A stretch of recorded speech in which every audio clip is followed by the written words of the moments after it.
আসসালামু আলাইকুম। ইতিমধ্যে আমাদের বাংলাদেশে শীত চলে এসেছে।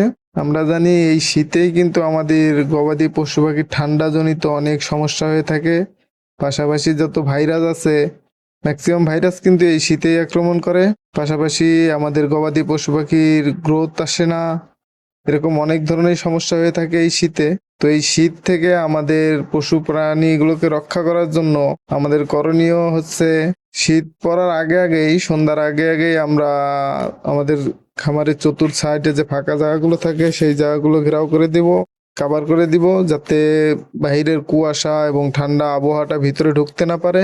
পাশাপাশি আমরা আমাদের খামারের ফ্লোর সবসময় চেষ্টা করব শুকনো এবং ঝরঝরা রাখার। যদি আমরা শুকনো না রাখি, স্যাঁতসেঁতে রাখি, সেক্ষেত্রে হবে কি সেখানে ঠান্ডাটা বেশি হবে এবং রোগ জীবাণুগুলো সেখানে আক্রমণ করার সম্ভাবনা বেশি থাকবে। তাই আমরা চেষ্টা করব সবসময় শুকনো এবং ঝরঝরা রাখার জন্য।